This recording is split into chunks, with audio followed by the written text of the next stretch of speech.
밤시장 오뎅 냄새, 그리고 한 인간의 삶, 서울 남대문 시장의 겨울밤. 하얀 김이 피어오르는 오뎅 포장마차가 줄지어 늘어서 있다. 탁탁 튀는 기름소리, 뱃속까지 따뜻하게 타게 감도는 국물 향기, 그리고 북적이는 사람들. 65세의 이순자, 포장마차 한 구석의 작은 좌석에 대야를 얹어두고 바삐 손을 놀리고 있었다. 그의 손끝에서 오뎅, 어묵, 떡볶이가 쉴 틈 없이 만들어져 나온다. 장갑 너머로 느껴지는 뜨거움, 손가락 마디마디 굳은 살은 이미 오래전부터 몸의 일부가 되어버렸다. 아줌마, 오뎅 3개 더. 여고생 2명이 포장마차 옆에 선다. 이순자는 익숙하게 국물을 퍼서 그릇에 담는다. 국물도 듬뿍 줄게. 오늘 엄청 춥지? 진짜 최고예요. 아줌마 오뎅 아니면 못 살아. 아이들이 웃으며 떠난다. 어느새 포장마차 앞은 다시 조용해진다. 다른 가게에서 들려오는 상인들의 고함 소리. 멀리서는 자동차 경적이 울리고 누군가는 쏜살같이 바삐 지나간다. 순자는 작은 미소를 짓지만 그 입꼬리엔 왠지 쓸쓸함이 서려 있다. 엄마! 뒤에서 애타게 부르는 소리. 민서가 익숙한 패딩 점퍼에 퇴근길 몸을 이끌고 포장마차로 온다. 왠지 피곤해 보이고 눈 밑엔 다크서클이 짙다. 아이고, 우리 딸 왔네. 오늘 일은 좀 어땠니? 뭐, 그냥 그럭저럭 바빴어. 순자는 솜사탕처럼 따스한 미소를 짓는다. 밥은 먹었어? 아직 안 먹었어. 그냥 김밥이나 하나 사오려고 했는데. 안 돼. 여기 앉아. 어묵 국물이라도 좀 먹고 가. 속이라도 따뜻하게 해야지. 민서는 말없이 포장마차 끄트머리에 조심스레 앉는다. 이순자는 휴대용 그릇에 뜨끈한 어묵 국물을 수북이 담아 딸 앞에 내민다. 엄마, 나 어릴 때 생각난다. 밤마다 이 자리에서 기다렸잖아.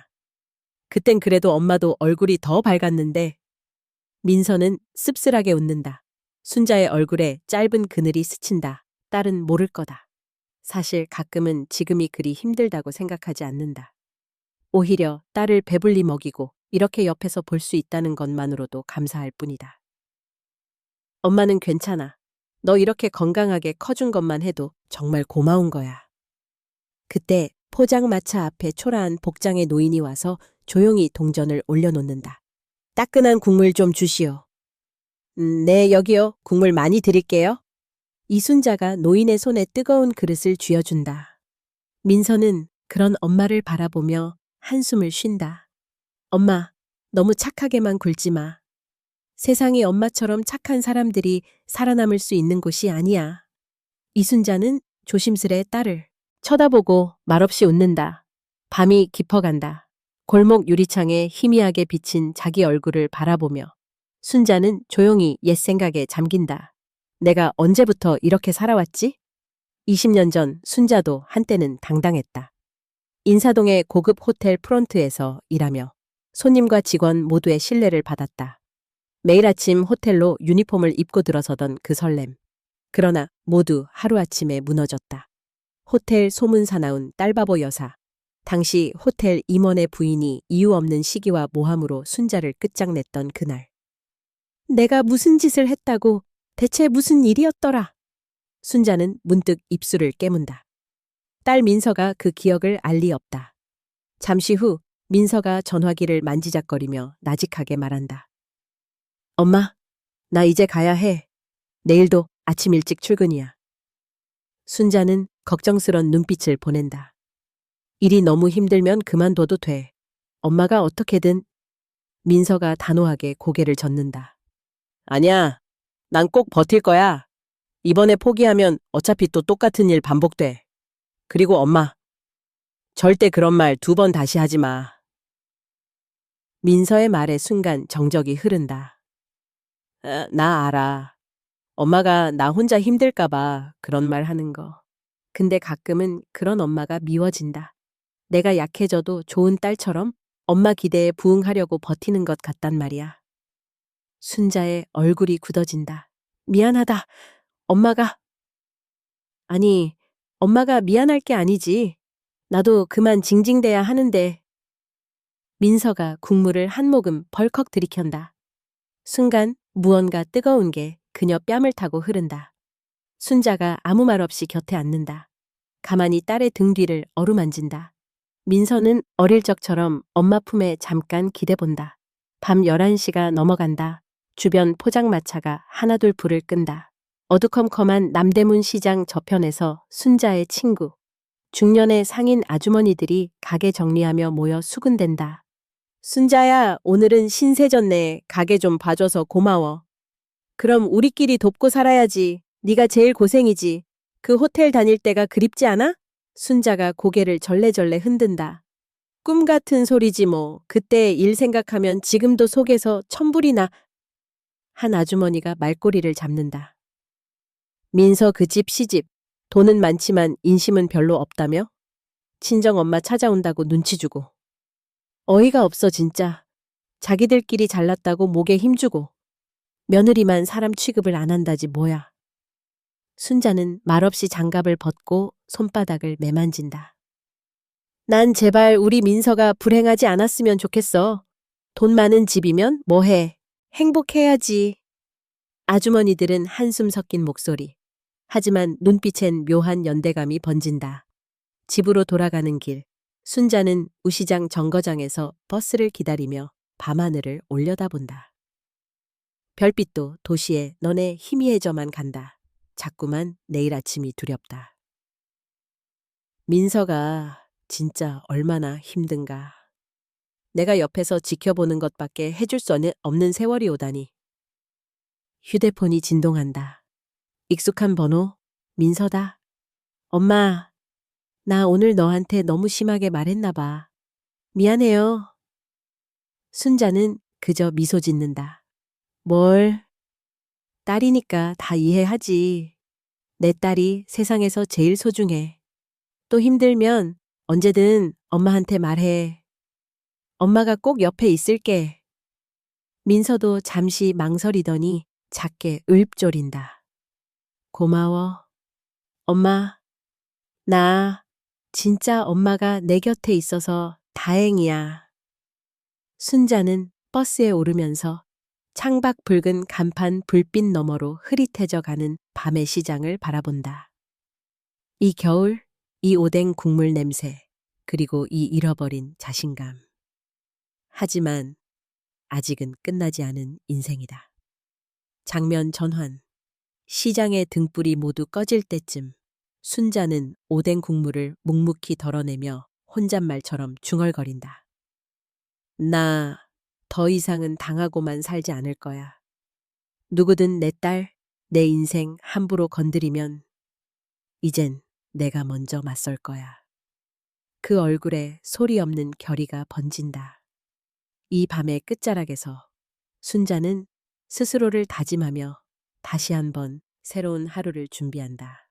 화려한 응접실, 운명을 가르는 순간 서울 강남에 번쩍이는 밤거리, 고층 빌딩 유리창 너머 화려한 조명이 쏟아진다. 이순자는 오늘따라 초라한 옷차림이더라도 단단히 다짐을 품고 쥐고 온 작은 백을 더욱 꼭 움켜잡았다. 그녀는 낡은 운동화 위로 유리 바닥을 밟으며 웅장한 입구를 조심스럽게 들어섰다. 고객들이 오가며 속삭이는 소리, 크리스탈 샹들리에의 빛, 공기마저 다르게 느껴지는 중앙홀. 순자는 잠시 주위를 둘러보며 숨을 고른다. 내가 여기 다시 들어서게 될 줄이야. 20년 만에. 한숨이 절로 새어나온다. 손님, 무슨 일로 오셨습니까? 프런트에 서 있던 근엄한 직원이 예의 바른 목소리로 다가온다. 저 여기에 민서라고 신부 측 진행 담당으로 있는 아이 엄마예요. 혹시 오늘 행사에 잠깐 들리려고. 직원은 곧장 확인하는 척 컴퓨터를 두드린다. 잠시만요. 네, 민서님. 오늘 예약 확인되었습니다. 저쪽 VIP 라운지에서 준비 중이십니다. 순자는 바삐 목례를 하고 엘리베이터를 타고 위층으로 향한다. 엘리베이터 거울 속 자신의 얼굴을 다시 비춰본다. 피로와 굳은 살. 꾸 담은 입술. 넌 할 수 있다. 딸 얼굴만 보면 돼. 스스로를 다그치며 라운지 앞 복도를 밟는다. 라운지 출입문은 살짝 열려 있었다. 환한 연두색 조명과 값비싼 가구, 새하얗게 빛나는 식기류가 눈에 들어온다. 안쪽에서 몇몇 직원들이 식사 준비로 분주하다. 순자는 숨을 죽이고 안을 들여다본다. 그 순간 귀를 찢는 듯한 한 여인의 권위적인 목소리가 허공을 갈랐다. 다시 똑바로 말해. 네가 오늘 일을 어떻게 망쳐놨는지 알고 있니? 라운지 중앙 커다란 화병 옆에 딸 민서가 무릎을 꿇고 고개를 떨구고 있었다. 그 바로 앞 T자, 다리를 꼿꼿이 하고 앉은 초로의 여인. 화려한 목걸이, 강한 인상의 눈매, 최숙희다. 중앙을 가르는 숨막히는 정적.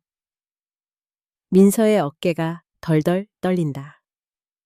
주위 직원들은 모두 고개를 떨군 채 아무 소리도 내지 않는다. 최숙희가 다시 무자비하게 퍼붓는다.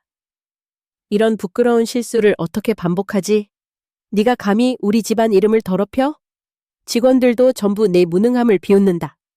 민서는 작게 거의 들리지도 않는 목소리로 읊조린다.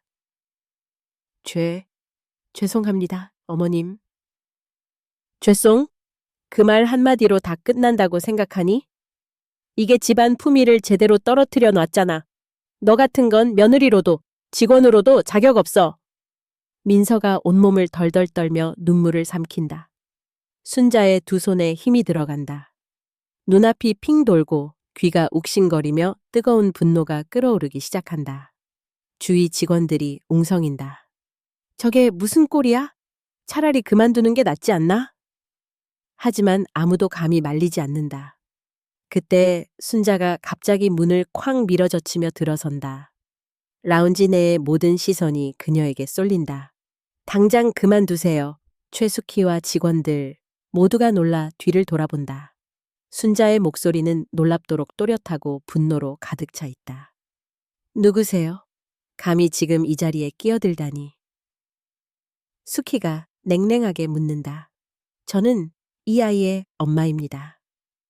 순자는 민서 곁으로 바짝 다가가 흙 묻은 손으로 민서를 끌어일으킨다.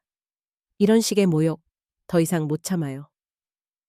최숙희는 코웃음을 치며 손가락으로 순자를 위아래로 훑어본다. 아니, 이게 누구신가 했더니 이게 다 내 엄마를 닮아서 그렇구나. 싸구려 근성. 여기가 네가 장사하던 그 시장 구석이 아니란 걸 모르나?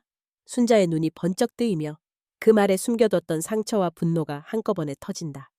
사람이 사람에게 할 짓이 아니에요. 아무리 집안 어른이라도. 입 닥쳐! 남의 집안일에 간섭할 자격 없어. 네.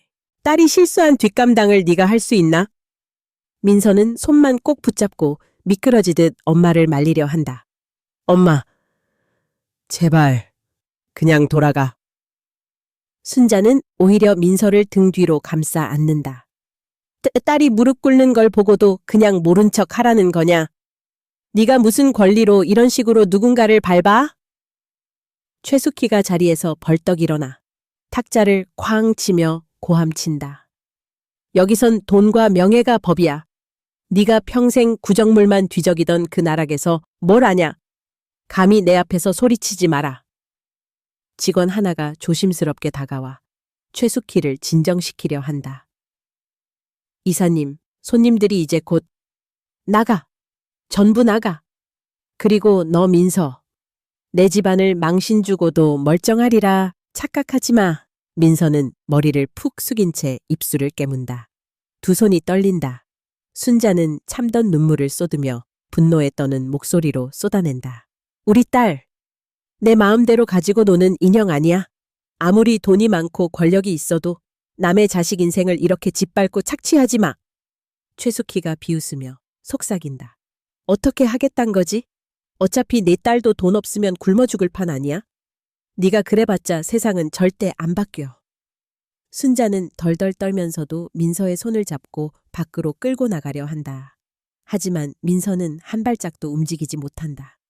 나 여기서 나가면 더 이상 일할 자격 없어. 엄마 때문에 엄마가 여기서 이러면 내가... 민서야! 그런 세상에 살아남으려고 네가 더 상처받는 건 엄마가 죽어도 못 참아. 순간 분위기는 일순간에 차가워진다. 모든 직원들이 숨을 삼키며 보는 가운데 최숙희는 조용히 낮고 매서운 목소리로 마무리한다. 좋아. 내 엄마 방식대로 해봐라. 그 대신 내 이름, 내 권위에 상처라도 낸다면 서울 어디에서도 다시 일 못하게 해줄 테니 각오해. 민서는 그 말을 듣고 참았던 눈물을 왈칵 터뜨린다. 엄마, 이제 진짜 다 끝난 거야. 순자의 얼굴에서도 마지막 희망이 깃든 미소가 증발한다. 아니야, 시작일 뿐이야. 민서는 울음에 목이 메어 다시 소리친다. 엄마, 제발 나 좀 내버려둬. 나 이 모든 것에 너무 지쳤어. 라운지 내의 불빛은 너무나 찬란하게 빛나는데 그 찬란함 안에서는 누군가가 한없이 부서져 내렸다. 순자는 흐느끼는 민서의 어깨를 끌어안고 모두가 보는 앞에서 딸을 품에 안는다. 최숙희는 입꼬리를 비릿하게 비틀며 쫓아내듯 외친다. 둘 다 꺼져. 다시는 내 앞에 얼씬도 하지 마. 순자가 흔들리는 다리로 미친 듯 눈물을 흘리는 민서를 이끌고 라운지 문을 박차고 나온다. 복도에 남겨진 어두운 거울에 두 여자의 실루엣이 흐려진다. 순자는 가눌 수는 없는 감정에 주먹을 꽉 쥔다. 오늘 내가 쓰러지면 내 딸은 영원히 일어설 수 없어. 민서는 한없이 처연하게 중얼거린다. 엄마, 왜 이렇게까지 나 때문에 싸워야 해? 순자가 굳은 목소리로 답한다. 내가 오늘 참지 않으면 이 지옥은 끝나지 않아. 내 딸이 다시 무릎 꿇는 꼴, 난 2번 다시 안 볼 거야. 그 말에 민서가 나직이 울먹이며 대답한다. 그럼 우리 이제 어디로 가? 순자는 멀리 보이는 시장 불빛을 쳐다본다. 어딜 가더라도 함께면 돼. 찢어진 마음, 떨리는 손끝, 그리고 조용히 다짐하는 두 사람. 이제 진짜 싸움이 시작됐다. 대치. 물러서지 않는 싸움. 순자는 VIP 라운지 문을 박차고 나오면서도 손끝이 여전히 떨렸다. 민서는 순자 품에 힘없이 매달려 눈물을 삼켰고 뒤편에서 최숙희 이사장의 독한 목소리가 벼락처럼 따라왔다. 그래, 다 나가라. 내 딸 같은 애는 우리 집안 체면에 흠집 내는 존재야. 평생 네 재주로 살아보라고 해. 민서가 흐느끼며 중얼거렸다. 엄마, 어떡해, 다 망쳤어. 순자가 이를 악물고 민서를 껴안는다. 괜찮아, 민서야. 엄만 지금 한치도 후회 없어. 널 더럽히려고 드는 건 내가 대신 맞서야 돼. 엄마가 그랬으니까. 이제 나 정말 어디에도 갈 곳이 없어. 회사도, 집도. 민서는 점점 오열에 가까운 울음을 터뜨렸고 복도를 지나던 몇몇 직원들이 동정과 비난이 뒤섞인 표정으로 모녀를 흐깃거렸다. 뭘 봐요? 사람 한 명 짓밟는 게 그렇게 재밌어요? 순자는 날카롭게 외치고 직원들은 황급히 시선을 피한다. 그때 뒤에서 구두굽 소리가 쿵쿵 울려 퍼진다. 최숙희가 짙은 화장과 싸늘한 표정으로 따라 나왔다. 그녀는 팔짱을 낀 채 모녀를 위아래로 훑으며 천천히 입을 연다. 이게 참, 역시 가난한 집안에서 자란 사람들은 아무리 교육을 시켜도 냄새가 배어나오는구나. 여기가 네가 생선 파는 시장통이냐? 순자의 안색이 확 변했다. 시장이든 궁궐이든 사람은 사람답게 대해주는 게 기본이에요. 어머니는 돈이 있으면 남을 밟고 있을 줄만 알지. 그래도 어른 노릇은 못해. 최숙희의 입꼬리가 비틀린다. 나를 어머니라고 부를 자격이 내 딸한테 어디 있냐. 우리 집 며느리라고 하면 이 집안 명예도 내 몸값도 올라가는 줄로 착각하지 마라. 내 명예에 딸이 무릎을 꿇으며 무슨 대가가 남아요. 아이를 사람 취급도 안 하면서 명예만 챙기는 그런 집안 더럽기만 하지. 민서가 겁에 질린 채 엄마 옆에서 속삭인다. 엄마, 제발 그만해줘. 더 엮이면 진짜 못 견뎌. 하지만 순자는 멈추지 않았다. 나는 딸이 부당하게 짓밟힐 때 침묵하는 부모가 되고 싶지 않아. 금이야 오기야 키운 애를 감히 이런 식으로 망신 주다니? 최숙희가 몸을 앞으로 기울이며 낮게 독서를 내뱉는다. 그래봤자 내 딸 그냥 명령 한 번이면 서울 시내 어디서든 자취도 못 감출 거야. 내가 진짜로 맘만 먹으면 쓰레기통에서 거지도 못하겠지. 순자가 분노로 거의 덜덜 떨며 외친다. 지금 들었죠? 이런 게 갑질. 누가 뭐래도 엄마로서, 인간으로서 이 장면 평생 잊지 못할 거야. 최숙희가 혀를 차며 직원들에게 말한다. 그래, 이게 우리 집안의 며느리로 들어온 수준이야. 저런 걸 키워내고도 엄마랍시고 큰 소리 치는구나. 민서는 어금니를 악물고 머리를 숙인다. 엄마, 나 때문에. 순자가 민서의 어깨를 꽉 잡고 눈물겨운 목소리로 대답한다. 절대 내 탓 아니야. 오늘만큼은 네가 단 한 방울의 눈물도 부끄럽게 흘리지 않길 바랄 뿐이야. 엄마는 너를 위해서라면 이 비참함도 견딜 수 있어. 최숙희가 다시 코웃음을 친다. 그러면 뭘 어떻게든 해봐. 여기서 고함치고 내 얼굴에 침 뱉고 인터넷에 소문 퍼뜨린데도 저런 미천한 신분이 올라갈 일은 없어. 세상이 그렇게 만만한 줄 아니? 이순자가 눈을 번쩍 뜨고 최숙희 앞으로 한 발 내딛는다. 그럼 적어도 오늘 이 자리 내가 내 딸 대신 끝까지 맞서겠어요. 사람 취급 못 받는 인생은 2번 다시 겪지 않을 겁니다.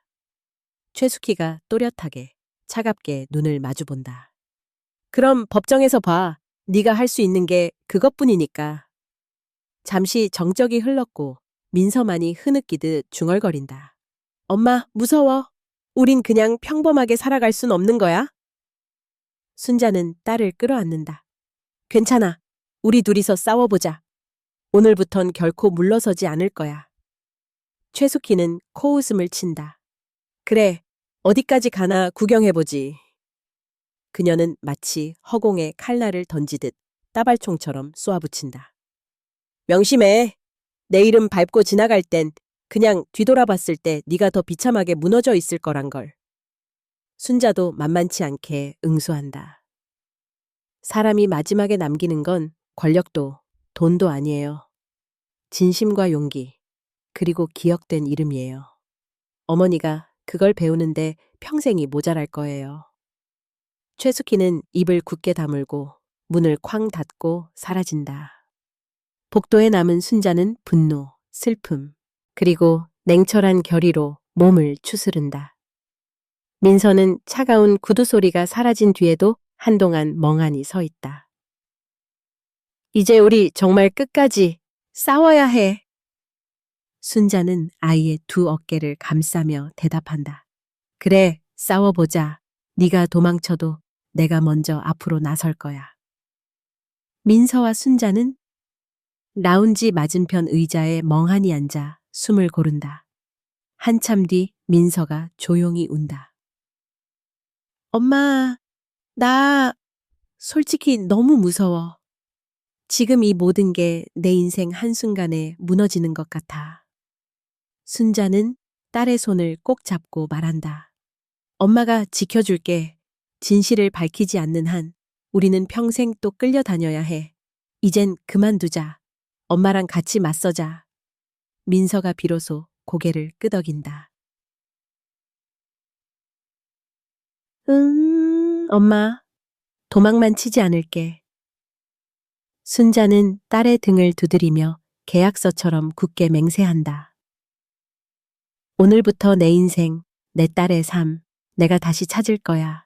절대 다시는 아무도 우리를 깔보지 못하게 할 거다. 라운지 복도, 밤은 이미 깊었고 새로운 싸움의 시작이 그렇게 찾아왔다. 증오의 기억 밤이 깊었다. 민서가 겨우 눈물을 닦으며 잠들자 순자는 오래된 전기장판 위에 홀로 앉아 벽에 기대었다.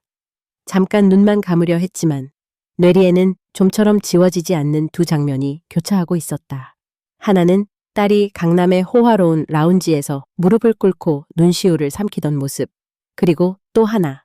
25살 여름, 인사동 최고급 호텔 프런트, 하얀 유니폼 위로 쏟아지던 손가락질. 이 매니저, 정만 씨 객실 손님 바꿔드릴 수 없겠어? 굵은 금반지를 낀 여사가 프론트 데스크를 세차게 두드린다. 손님께 불편을 드려 죄송합니다만 이미 예약된 객실은 변경이 힘듭니다. 이순자는 또박또박 답변했다. 원칙 그 자체였다. 하지만 상대는 그게 마음에 들지 않는 눈치였다. 나 누군지 몰라? 하라면 해. 돈도 안 쓰는 손님들 좀 쫓아내라 이 소리야. 최고 VIP가 불편하다는데. 주변 동료들도 조용히 숨을 죽이고 순자를 바라보았다. 순자는 심장이 뛰었지만 물러서지 않았다. 죄송합니다. 호텔 규정상 고객님의 요청은 어렵습니다. 서비스 정신과 법사위, 그녀의 신념은 단호했다. 얼마 후 사무실로 밀려든 윗선의 압박. 순자 씨, 위에서 난리야. 네가 무슨 일을 벌인 건지 아니? 지배인 김 부장이 애써 중재해보았지만 결국은 손을 들고 말았다. 며칠 뒤 인사팀의 부름. 이 매니저, 오늘로 그만 나오시오. 잠정 해고 결정이 내려졌소. 순자는 아직 임신 6개월의 배를 만지며 제가 무슨 잘못을 했는지 말씀이라도 애원했지만 그들은 고개를 돌렸다. 누군가는 책임을 져야 하지 않겠소. 본사 결정이네. 쓸쓸히 명찰을 내려놓던 순간 호텔 정문 너머로 서울 한복판의 번화가가 비겼다. 순자는 손에 힘을 주며 오래된 장판을 꼭 움켜쥔다. 내가 그날 이후로 어떤 마음으로 견뎠는지 아무도 몰라. 그저 사라져야 할 귀찮은 존재 취급이었지. 그녀는 그 이후 여러 곳을 찾아다녔지만 블랙리스트에 오른 이름 때문에 면접마다 고개를 숙여야 했다. 가을바람이 차가워질 무렵 결국 남대문 시장에 가판을 펼쳤다. 생선 비린내, 시린 새벽, 그러나 아이의 얼굴을 보면 참을 수 있었던 눈물. 나는 평생 약자였어. 돈 없고 권력도 없는 사람. 말을 해봐야 누구도 듣지 않았지. 하지만 민서의 얼굴이 떠오른다. 오늘 무릎을 꿇던 그 참담한 눈빛, 그 기억이 과거의 자기 자신, 그저 참고 견디던 순자를 깨운다. 밖에서 갑자기 핸드폰 진동이 울린다. 민서다. 엄마, 자고 있었어? 아니, 엄만 아직. 나 아까 너무 미안해. 엄마가 날 위해 싸우는 건 아는데. 내가 너무 약해서 다 엄마 탓하다는 말만 했어. 순자는 조용히 웃었다. 아니야. 네가 아픈 만큼 엄마도 똑같이 아파. 그런데 민서야. 엄마는 이제 예전처럼 참지 않을 거야. 누가 너를 함부로 짓밟으면 나라도 달려들고 말 거야. 민서가 잠시 침묵하다가 조용히 묻는다. 엄마, 어릴 때 호텔에서 무슨 일 있었는지 왜 한 번도 얘기해 준 적 없었어? 순자는 한숨을 천천히 길게 뱉는다. 네가 자랑스러워할 엄마가 아니었으니까. 호텔에서 쫓겨난 뒤 세상 누구도 내 말에 귀 기울여주지 않았어. 그래서 그냥 견디길만 반복했지. 민서가 속삭인다. 엄마, 지금이라도 얘기해줘. 그땐 엄마가 너 너무 억울했잖아. 순자는 잠시 창밖의 정막을 바라보다 조용히 말을 이었다. 그때도 오늘이랑 비슷했어. 강자들에겐 약자라는 이유만으로 잘못이 없어도 처절하게 짓밟혔지. 엄마가 살려던 건 회사의 정의 그리고 내 삶이었어. 민서의 울먹이는 소리가 들려온다. 엄마, 미안해. 난 엄마처럼 용기가 없어서. 난 그냥 현실에 순응하는 게 맞는 줄만 알았어. 하지만 엄마처럼 맞서지 않으면 이 지옥은 영원히 계속되겠지? 순자는 떨리는 목소리로 대답한다. 그래, 오늘은 울어도 된다. 내일부턴 두렵더라도 우리 둘이 함께 일어서 보자. 민서는 그제야 조용히 고개를 끄덕였다. 응, 엄마, 내일은 울지 않을게. 순자는 핸드폰을 끄는 뒤 다시 현실로 돌아왔다. 사람들이 잠든 시장 골목 어둠 속에서 순자는 오래도록 자신을 다잡으며 조용히 중얼거렸다. 이번엔 어떤 대가를 치르더라도 절대 물러서지 않겠다. 내가 겪은 치욕, 내 딸이 2번 다시 겪게 두는 일은 절대 용납할 수 없어. 한참을 그렇게 가만히 앉은 채 순자는 과거와 현재의 고통을 껴안고 밤을 지새웠다. 하지만 그 절망의 심연 속에서 조용히, 그러나 분명하게 새로운 용기의 불씨가 깃들기 시작했다. 가족의 매듭, 두 세대의 충돌. 민서는 가방을 움켜쥔 채 떨리는 손으로 초인종을 눌렀다. 대문이 열리고 거실에서는 이미 비상사태처럼 냉기가 도는 분위기가 흘러넘쳤다. 시부모, 남편 준수, 그리고 시이모까지 모두가 둥글게 앉아 있었다. 구두 굽소리와 한숨이 교차했다. 거실 한가운데 민서가 서자 마치 법정의 피고처럼 굳어버렸다. 첫 마디를 뗀 건 언제나 그랬듯 시어머니 최숙희. 드디어 오셨네요, 며느리님. 괜히 가족 행사 망치시더니 오히려 큰 소리 치려고 온 겁니까? 민서의 마음은 이미 뒤틀려 있었다. 작은 목소리로, 그러나 용기를 내 속삭인다. 죄송합니다. 오늘 일 변명할 여지가 없어요. 하지만 시어머니가 말을 자른다. 하지만 뭐? 민서야, 네가 아무리 젊고 똑똑해도 이 집안의 규칙만은 어길 수 없다는 걸 기억해. 네 엄마가 남의 집안까지 난입해서 천하디 천한 꼴을 보였지만 그게 네가 배운 예의냐? 네 엄마가 네 인생에 그렇게 도움이 돼?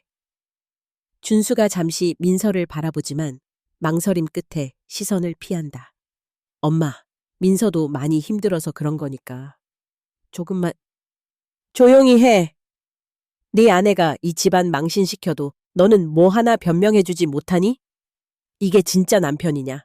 네가 그러니까 사람들이 우리 가족을 다 우습게 보는 거다. 시아버지도 엄한 목소리로 거들었다. 민서야, 예전부터 내가 말했지. 여자의 처신은 곱게, 집안의 이름은 높이고, 네 엄마처럼 무례하고 거칠게 굴면 사회적으로 어디든 실패야. 민서가 울음을 참으며 입술을 물었다. 저도 그건 잘못이라고 생각해요.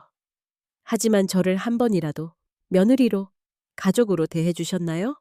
저는 그냥 늘 시어머니가 시키는 대로만 살았는데. 그때 중년의 시이모가 비아냥댄다. 네, 엄마가 장사치였댔지. 너도 결국 그 피를 못 속이지. 가진 게 없는 사람은 성격이라도 고와야 사는 법이야. 분위기는 갈수록 날카로워지고 숙희는 마지막 일격을 주듯 쏘아붙인다. 네가 이 집안에 들어온 것도 네 엄마가 시장에서 겨우겨우 모은 돈에 기대서였겠지. 우리 준수가 안 됐다. 지금이라도 책임지고 스스로 물러날 용됨이 있으면 그래라. 민서가 고개를 번쩍 든다. 눈물에 번진 눈동자의 분노가 반짝인다. 전 그렇게까지 비참하게 살기 싫어요. 아무리 뭐라 해도 저는 저 자신을 부끄러워하지 않아요. 엄마가 시장에서 번 돈이어도 저한텐 그게 세상 가장 귀한 돈이었어요. 준수가 마지못해 개입한다. 민서야, 감정적으로 굴지 말자. 지금은 네가 조금 참으면 다 이해는 된다. 지나갈 일이야. 우리 가족 체면도 좀 생각해야지. 민서가 화내며 소리친다. 당신은 한 번이라도 내 편이 된 적 있어? 난 항상 당신 뒤에서 외면당하고 가족 회의보다 못한 존재였잖아. 준수의 얼굴이 굳어진다. 그게 결혼 생활이야. 네가 감당할 자신 없으면 스스로 책임져. 시아버지는 자리를 박차고 일어난다. 더 이상 이따위 소란 듣고 싶지 않소. 민서야, 네가 제대로 된 며느리 노릇 못하겠다면 이 집안 떠나라. 분위기가 냉랭하게 가라앉는다. 숙희는 고개를 끄덕이며 결론을 내린다. 가는 길에 너 같은 건 절대 다시 돌아올 생각 하지 마라. 네 엄마랑 둘이서 잘 먹고 잘 살아봐라. 민서는 버티듯 몸을 돌려 천천히 방으로 들어가 짐을 싸기 시작한다. 방 안에서 흐느끼는 소리, 깊은 숨을 내쉬곤 옷가방을 꼭 잡았다. 밖에서는 시부모와 남편이 여전히 민서의 뒷모습을 거칠게 논하며 이래서 혈통이 중요하다니까 다 티가 나는 법이야. 시장 바닥 출신은 결국 시장으로 돌아가는 거지. 민서는 마지막으로 집안을 둘러본다. 차가운 대리석 바닥, 무거운 풍경화. 어디에도 따뜻함은 없다. 오직 권위와 제도만이 숨쉬는 집. 진짜 가족이라는 이름은 보이지 않는다. 민서는 작은 목소리로 혼잣말한다. 여기가 내 집이었던가? 아니, 한 번도 내 집이 아니었지. 그때 초인종 소리가 울리고 밖에서 순자의 모습이 얼핏 비춘다. 순자는 딸이 내쫓길까 노심초사하며 문 밖에서 서성인다. 민서는 문을 열고 엄마를 바라본다. 두 사람은 한참 서로를 말없이 바라보다 민서가 눈물을 터뜨린다. 엄마, 나 이제 정말 지쳤어.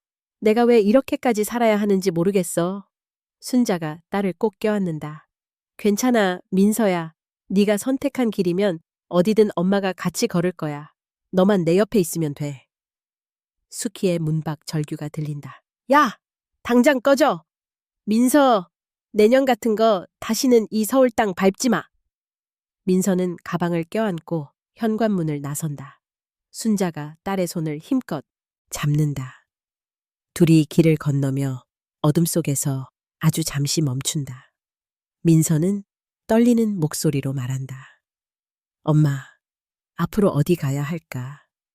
순자가 조용히 대답한다. 이젠 더 이상 울지 않기로 했잖아. 엄마가 꼭 지켜줄게. 민서는 작은 미소를 지으며 엄마 손을 꼭 쥔다. 집 안에서는 난리법석, 시가 식구들은 저마다 민서에 대한 분노, 경멸, 그리고 어쩔 수 없음으로 회의는 끝을 맺는다.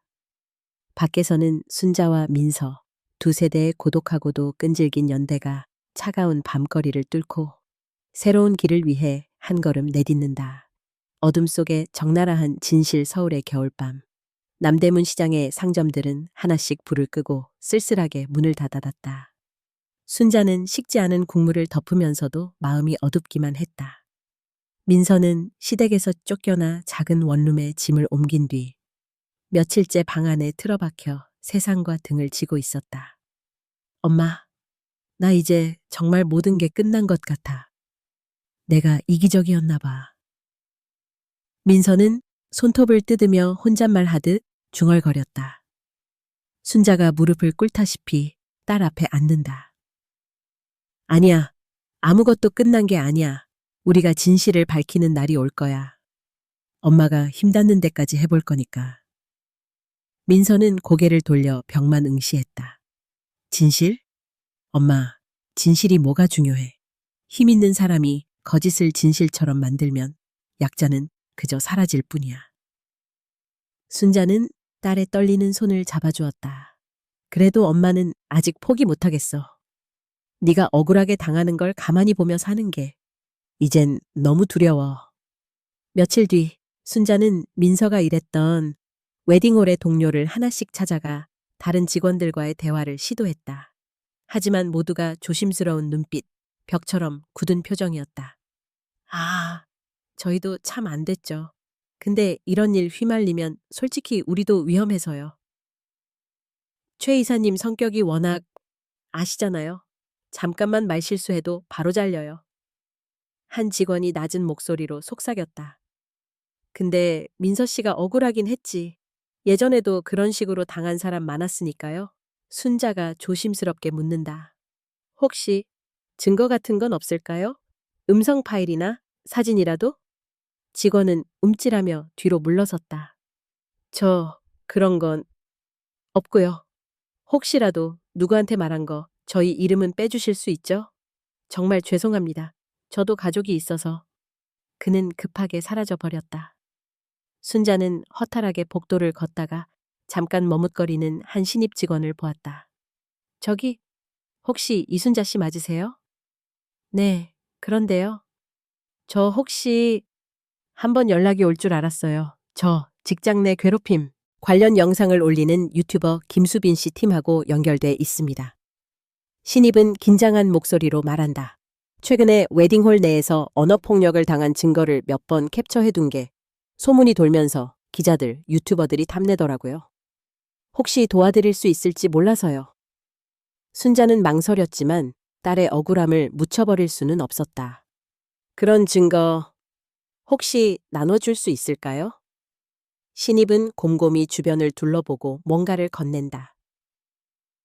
이거 제가 직접 찍은 겁니다. 어제도 최 이사님이 회의 중 직원들한테 엄청 소리 지른 거. 그리고 몰래 녹음한 음성 파일이 하나 있어요. 신분 노출만 막아주신다고 약속해주세요. 그날 밤 순자는 작은 노트북 앞에 앉아 조심스럽게 파일을 재생해 봤다. 음성엔 최숙희 이사가 날카롭게 소리치는 녹음이 또렷이 들어 있었다. 직원 주제에 감히 어디서 큰 소리야? 네가 비참하게 짓밟혀도 내 한마디면 끝이야. 이 바닥에서 못 버틸 줄 알아? 말 안 듣는 인간은 당장 내보내. 쓸모없는 것들은 인간이 아니야.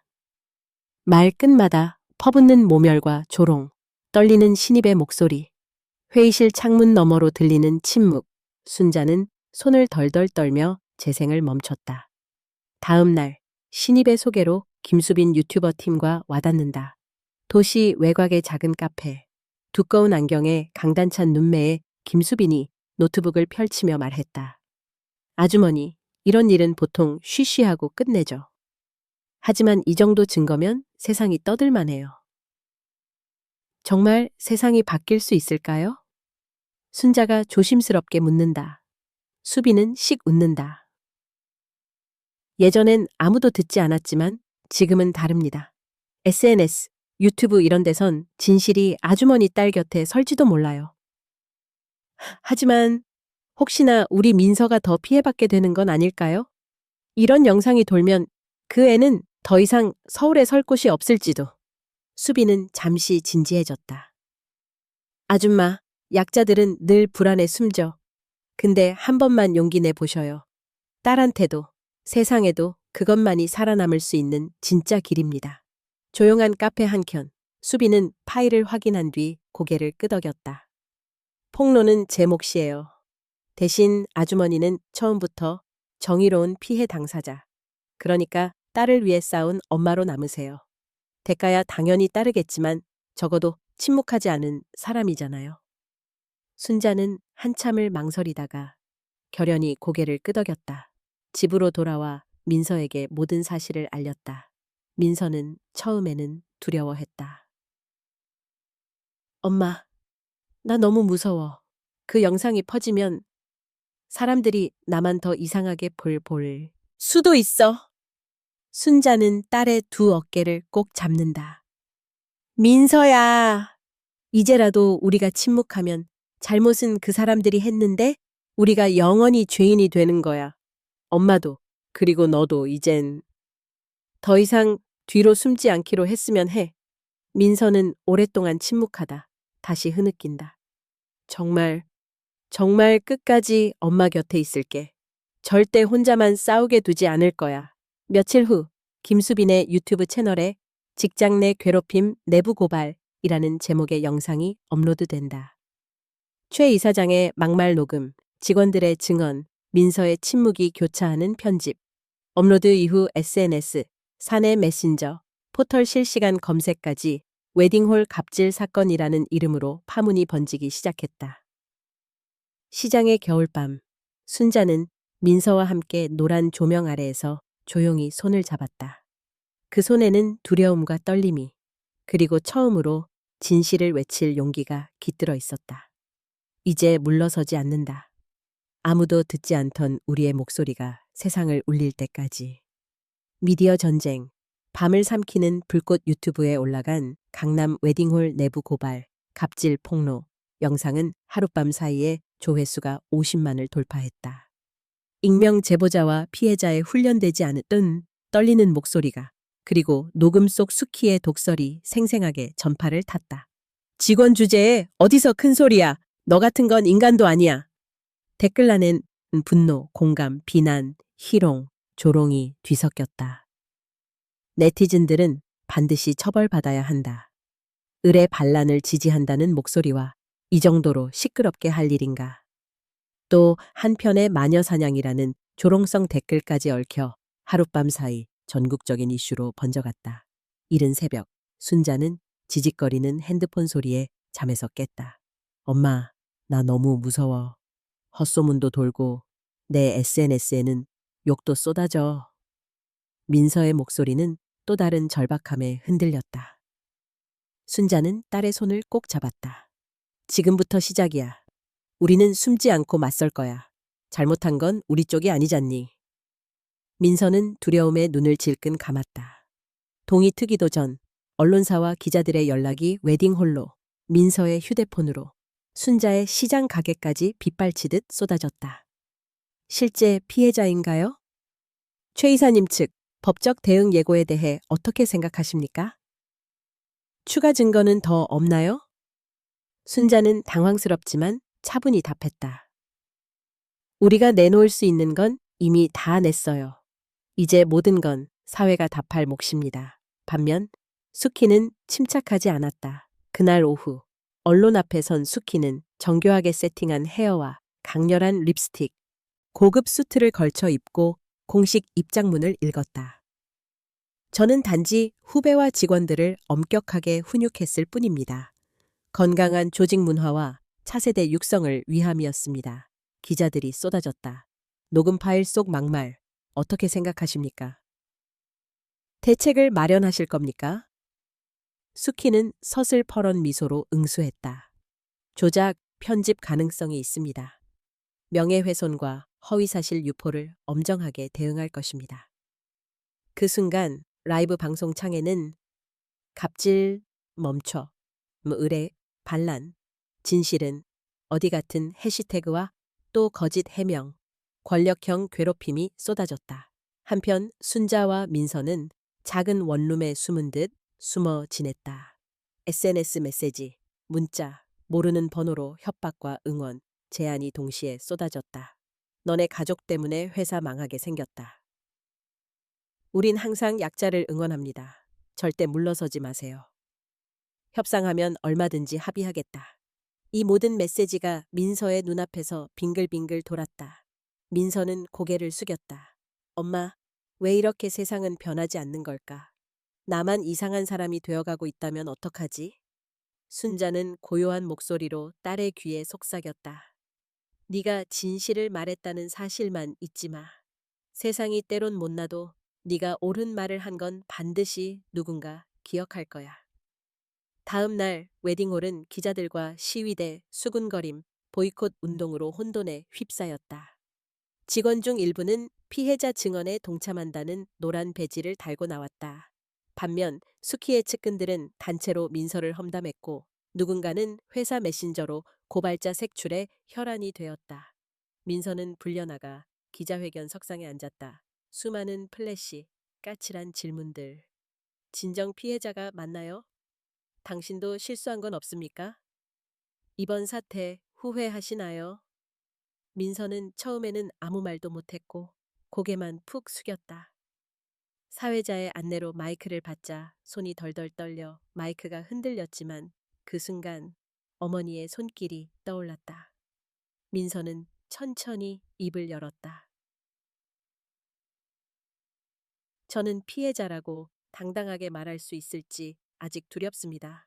하지만 더는 숨고 싶지 않습니다. 누구든 이 자리에 섰으면 저보다 덜 아프진 않았을 거예요.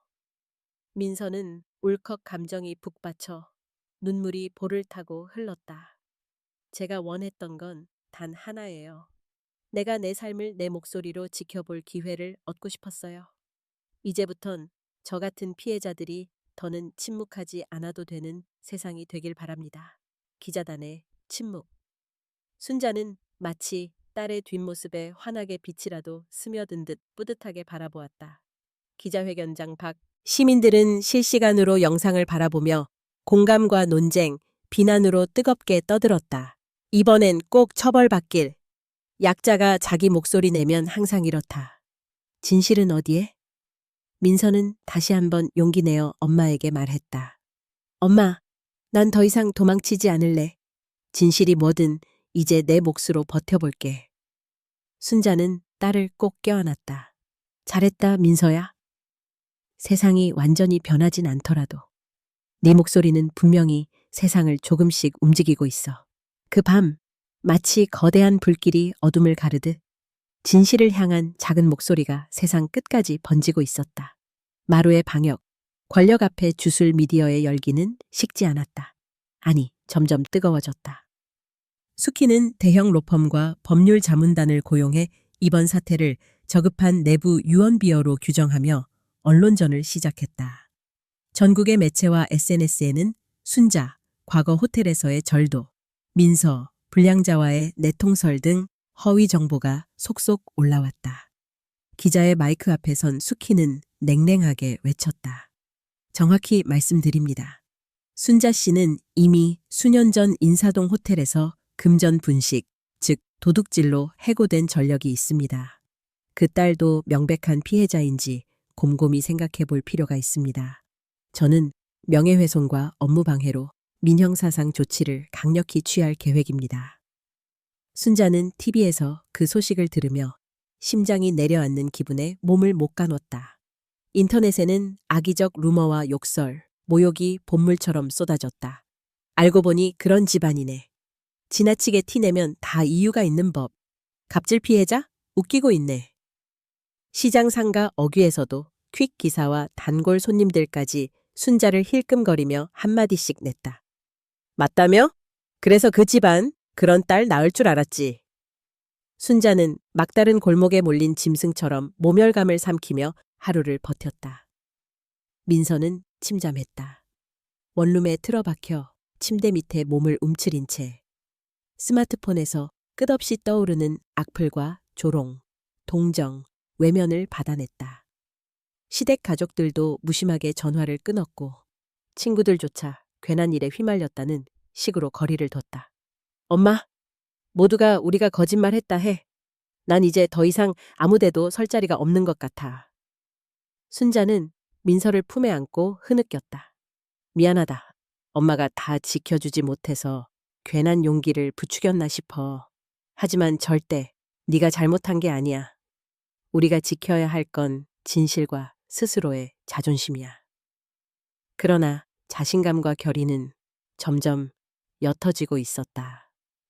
그러던 어느 날 밤늦은 시간, 문득 카톡으로 알 수 없는 메시지가 도착했다.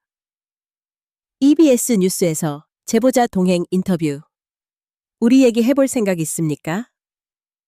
주저하던 민서 앞에 용케도 소빈과 웨딩홀에 예스 동료 지연이 찾아왔다. 지연은 또렷한 목소리로 말하였다. 저도 처음엔 무서웠어요. 저를 괴롭히던 게 수키 이사였거든요. 근데 민서 씨와 아주머니가 이만큼 나섰기에 저도 이제 도망치고만 싶진 않아요. 이게 제 사직서 사본이고 거기엔 이사님이 사적으로 불법적인 업무를 시킨 증거랑 저한테 욕설한 음성 파일이 들어있어요. 소비는 단호히 덧붙였다. 기자랑 변호사 연결 도와드릴게요. 이럴 때일수록 진짜 자료, 공식 문서를 메이저 언론에 놔야 해요. 가짜뉴스에는 팩트로, 악의에는 진정성으로 맞서야만 이길 수 있습니다. 순자는 고개를 끄덕였다. 정말 우리 편은 없는 줄 알았는데 넌 무섭지 않니? 지현은 말했다. 처음엔 무서웠어요. 하지만 침묵하면 영원히 똑같죠. 이참에 다 같이 싸워봐요. 며칠 후 민서와 순자, 소빈, 지현은 주요 일간지 기자를 만나 모든 자료를 넘겼다. 출입 기록, 욕설 음성, 사직서, 이메일, 심지어 호텔 사건 당시 해고된 직원들과 연락한 녹취록까지. 기자는 한참 침묵하다 중후하게 말하랬다. 이 정도면 법정에서 충분히 진실을 입증할 수 있을 겁니다. 그리고 이내 갑질 당사자 수키, 호텔 사건 진짜 주범은 그녀였다. 도난 누명은 조작, 진짜 피해자는 누구인가? 라는 기사가 주요 포털과 SNS, 방송에 공개됐다. 댓글란이 뒤집어졌다. 진짜 피해자는 따로 있었네. 수키는 정말 공포의 카리스마, 을들의 방역을 응원합니다. 수키는 분노로 얼굴이 일그러져. 이따위 가짜 증거로 나를 무너뜨릴 생각인가? 그깟 새파란 언론인이 뭘 안다고. 대형 로펌 미팅룸에 앉아 요란스레 전화기를 내리치며 어떻게든 저 인간들 여론전에서 내쫓아. 법적 소송, 고소장 접수, 명예훼손 추가해. 이 악문 명령이 떨어졌으나 이미 여론의 중심은 그녀에게서 멀어지고 있었다. 드디어 열린 기자회견. 장내에는 순자, 민서, 지현, 소빈 등과 각종 기자들, 변호사들로 북적였다. 한편 수키는 얼굴을 굳게 가리고 회피하며 몇 언론사와 비공식 인터뷰만 응했다. 당신이야말로 직장을 사유화하고 다수 피해자를 막말로 몰아넣은 책임 있지 않습니까? 지난 사건의 진실성은 이미 자료로 확보됐습니다. 수키 씨, 뭐라 하시겠습니까? 수키는 손바닥에 땀을 쥔 채 모두 조작됐고 음해일 뿐입니다. 가난한 자들이 패배자 콤플렉스에 사로잡혀 있는 거예요. 라며 끝끝내 진심을 외면했다. 민서는 단상에 올라 마지막 메시지를 남겼다. 저는 오늘 두렵지 않습니다. 오래전 어머니가 이유 없이 짓밟혔을 때 아무도 그녀와 우리를 위해 싸워주지 않았어요. 하지만 이젠 우리가 먼저 침묵하지 않는 용기가 되겠습니다. 누구도 또다시 외면당하지 않기를 바랍니다. 순자는 자리에서 일어나 취재진을 바라보며 세상은 약자에게 언제나 혹독했습니다. 하지만 끝내 진실이 이기고 더는 어느 딸과 어머니도 같은 고통을 겪지 않길 진심으로 바랍니다. 기자회견장 밖 을들의 주술처럼 여론은 점차 바뀌어갔다. 진실을 밝힌 당신들에게 박수를. 이제라도 어둠이 거쳐 다행이다. 누구든 갑질을 용납하지 않는 세상이 되어야 한다. 순자와 민서는 회견장 문을 나서며 비로소 짙은 겨울 하늘 아래 가만히 손을 잡고 외쳤다. 오늘에야말로 진짜 방역의 시작이야. 명예의 파산, 누가 무너지는가 며칠 사이 세상은 완전히 뒤집어졌다. 주요 포털의 실검에는 강남 웨딩홀 갑질 진상, 최수키 이사 갑질 정황 추가 폭로 같은 제목이 연이어 올랐다. 한때 조직 안에서 군림하던 수키는 하루아침에 사회적 공적이 되고 말았다. 이사회에서는 긴급회의가 열렸다. 중격들이 차가운 시선으로 바라보는 가운데 수키는 공들인 머리에 핏대가 서도록 손톱을 말아주었다. 이사님, 이번 기회에 스스로 직을 내려놓으시는 게 그나마 체면을 지키는 길입니다. 피해자 진술과 녹취, 직원들의 집단 증언, 회사도 이제 더는 감쌀 명분이 없습니다. 수키는 결연히 맞섰다. 거짓입니다. 누가 있는 힘없는 자들의 헛소리를 믿습니까? 내가 이 회사에 어떻게 키웠는데? 그러나 누군가는 한숨을 내쉬며 말했다. 한 번도 본인 잘못을 인정한 적이 없잖아요. 지금 이 순간에도 직원들은 트라우마에 시달립니다. 이삿짐을 나르듯 수키의 사무실에서 짐이 빠져나가기 시작했다. 동료들은 수군거림만 남긴 채 결국 터질 게 터졌다며 점점 등을 돌리고 있었다. 수키는 텅 빈 사무실을 마지막으로 한번 둘러보았다. 책상 위 트로피와 꽃바구니, 한때 부러움과 시샘을 받던 명패만 덩그러니 남았다. 그녀는 과거를 떠올렸다. 누구보다 성공하려 애썼던 시절, 절치부심하며 새벽까지 서류를 뒤지던 시간. 그러나 어느 순간부터 자신의 권력이 타인의 고통에 기대고 있음을 애써 외면해온 나날들. 그깟 을들이란 것들, 언제든 나 없이는 쓰러질 줄 알았는데. 셔터가 내려간 창밖, 이제 그녀의 목소리는 세상 어디에도 닿지 않게 되었다. 한편 순자는 시장 골목에서 동료 상인들의 수군거림을 다시 듣기 시작했다. 그래도 결국은 이긴 거네. 순자 씨, 용기 참 대단해. 그러나 한쪽에서는 또 누가 다음 타깃일지 몰라 세상 무섭네 하는 냉소도 흘러나왔다. 순자는 스스로에게 자꾸 물었다. 이게 진정한 승리인가? 민서의 인생이 정상으로 돌아온 걸까? 아니면 또 다른 상처만 남은 것일까? 민서는 복직 연락도 받았고 예전엔 상상조차 못했던 동료들의 쑥스러운 인사도 받았다. 민서 씨, 미안했어요. 사실 우리도 무서웠거든요. 덕분에 많은 게 바뀐 것 같아서 고맙기도 하고 한편으론 미안하기도 해요. 하지만 민서는 환하게 웃지 못했다. 그녀에겐 상처보다 더 깊은 자책감이 남아 있었다. 엄마, 난 아직도 혼란스러워. 내가 정말 해낸 걸까? 누구보다 약했던 내가 그저 누군가의 삶을 망가뜨린 것 아닐까? 순자는 민서의 손을 꼭 잡았다. 잘 들어, 민서야. 너도 나도 누굴 미워하려고 시작한 게 아니었잖니. 불의와 침묵이 더 많은 피해자를 낳는다는 걸 너무 오래 보고 살아왔기에 우린 그냥 한 번만 참지 않고 맞선 것뿐이야. 민서는 조용히 고개를 끄덕이며 눈시울을 닦았다. 그 밤 민서는 혼자 골목길을 걷다 과거 수키의 막말이 사무치게 떠올랐다. 네, 엄마나 너나 어차피 평생 땀내 나는 을밖에 안 돼. 이 도시에 어울리지 않는 피라니까. 예전 같았으면 분노에 떨었겠지만 민서는 쓰디쓴 미소로 중얼거렸다. 난 이제 을이라는 말이 부끄럽지 않아. 엄마가 나에게 물려준 건 가난이나 치욕이 아니라 버티고 걸어가는 힘이니까. 수키는 한적한 카페 구석, 술잔을 앞에 두고 옛날 동료를 붙들고 하소연했다. 내가 뭘 그렇게 잘못했을까? 내 방식이 문제였나? 다들 나 없이 두 번 다시 성공할 수 없을 거라고. 동료는 말없이 등을 토닥이며 경청하는 리더가 그리웠던 거지. 불안할수록 더 폭력적으로 군 것뿐이야. 라고 조곤이 말했다. 수키의 눈가에 처음으로 후회의 기운이 맴돌았다. 며칠 후 민서는 동료들과 함께 자원봉사센터에서 새내기 직원들을 가르치게 되었다. 어딘가에서 용기를 내어 일어나려 버티는 이들, 말 한마디에 자존심이 무너질 수 있는 약자들을 위해 자신이 할 수 있는 몫을 찾는 중이었다. 민서는 작게 중얼거렸다. 과거를 반복시키지 않을 용기. 그게 진짜 명예라는 걸 이제야 조금 알 것 같아. 순자는 노을 가득한 시장 골목에서 딸을 바라보며 속삭였다. 이젠 너도 엄마처럼 고개 숙일 필요 없어. 우리가 겪은 상처가 다른 누군가에게 울타리가 될 수 있다면 그걸로 족하지 않겠니? 민서는 엄마 손을 꼭 잡았다. 고마워, 언니 엄마. 내가 너 때문에 내가 나 자신을 포기하지 않을 수 있었어.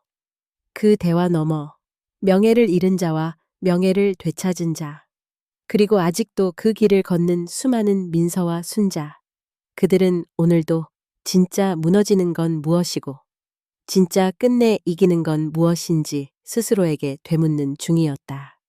무대 뒤의 외침, 최후의 승자는 한 달이 흘렀다. 이제 강남 웨딩홀 앞을 지나는 사람들 중엔 단 한 번도 수키의 이름을 부러워하는 이가 남지 않았다. 신문과 포털에는 직장 내 괴롭힘 첫 실형 판결, 이들의 용기가 바꾼 사회라는 기사가 연일 이어졌다. 수키는 결국 형사 재판정에 섰다. 법정의 이목은 이제껏 너무 오래 침묵해온 을들의 이름 없는 상처와 그 상처가 마침내 세상 위로 올라온 출구였다. 재판장은 판결문을 읽었다. 피고인은 수차례 반복적인 권력 남용 및 업무상 모욕, 인격 살인에 가까운 폭언을 반복했습니다. 이는 조직 구성원의 기본 인권을 침해한 심각한 범죄로 피해 회복의 의지가 전혀 보이지 않아 실형을 선고합니다. 수키의 얼굴은 무너진 채였다. 한때 품었던 냉철함, 그리고 자신감이 법정 의자의 차가운 감촉 앞에서 모두 사라졌다. 수키는 피고인석에 앉아 독백했다. 내가 이렇게 무너질 줄 알았더라면 진작 누군가의 말을 한 번쯤 들어줬을걸.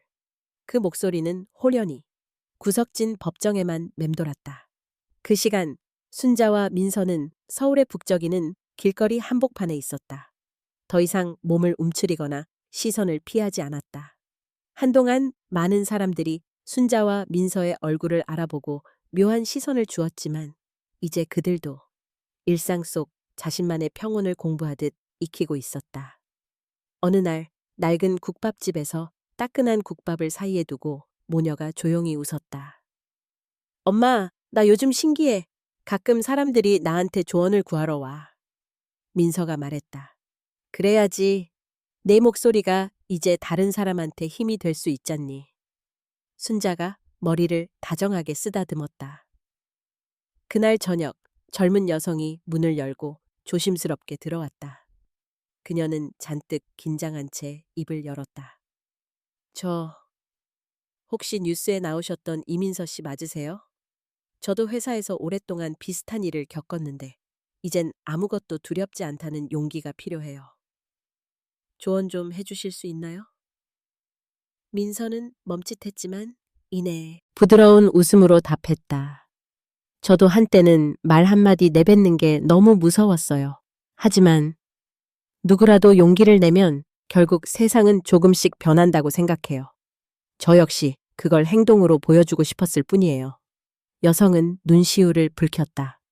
저도 용기 내볼게요. 민서는 작게 고개를 끄덕였고 뒤에서 순자가 그 모습을 흐뭇한 표정으로 바라보았다. 이상의 일들이 화제가 되자 여러 단체에서 순자와 민서에게 직장 내 괴롭힘 예방과 약자를 위한 상담 초청장이 줄을 이었다. 처음에는 떨리고 준비되지 못한 느낌에 민서와 순자는 한사코 사양하려 했다.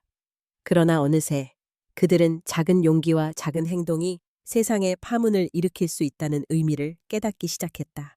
민서는 강연장에서 또박또박 말했다. 저와 제 엄마가 바란 건 거창한 정의가 아니었습니다. 단지 더 이상 누군가의 모욕과 상처 속에서 스스로를 숨기지 않아도 되는 사회. 누구에게도 말할 권리와 존엄이 있다는 걸 믿을 수 있는 세상이었어요. 참석자들 사이에서 박수가 쏟아졌다. 그날 밤 순자는 오랜만에 과거를 떠올렸다. 호텔에서 억울하게 쫓겨났던 날, 모두가 등 돌릴 때 아무 말도 못하고 주저앉았던 자기를. 그때 한 번만 용기 냈으면 내 인생이 달라졌을까. 그래도 민서 곁에서 함께 걸을 수 있었던 것이 나에게 두 번째 기회를 준 셈이구나. 순자는 조용히 눈물을 삼키고 민서의 어깨를 다정하게 감싸 안았다. 시간이 더 흘러 민서와 순자는 새로운 삶을 시작했다. 누군가는 여전히 그들을 폭로자라 수군거렸지만 이제는 누구보다 당당히 서로의 인생을 견고하게 읽었다. 아직 현실의 무대 뒤 수많은 이름 없는 이들의 외침은 멈추지 않는다. 그 모습이 바로 우리가 사는 사회가 진짜 변화하고 있음을 증명하는 진실의 소리였다. 어느 흐린 오후, 민서는 순자와 함께 시장 골목을 걸었다. 햇살 아래 그녀들의 그림자는 길게 드리웠다. 엄마, 이렇게 조금씩 나아가는 게 정말 승리라고 할 수 있을까? 순자가 미소 지으며 대답했다. 진짜 승자는 결국 두려움에 지지 않은 사람 아니겠니? 남들이 뭐라 하든 우리 스스로에게 당당한 하루를 살아낸다면 그 자체가 이긴 거야. 민서는 엄마와 함께 강남 도심을 천천히 걸으며 세상이 조금은 나아지고 있음을, 그리고 자기 안에 숨은 목소리들까지 온전히 꺼낼 수 있음을 느꼈다. 카메라 플래시도 속삭이는 소리도 이제는 모두 그저 배경음일 뿐. 두 사람은 서로의 손을 꼭 잡고 새로운 세상이 시작되는 순간 조용히 자신들의 울림을 마주했다. 그것이야말로 무대 뒤에 진짜 승자들의 가장 소중한 외침이었다.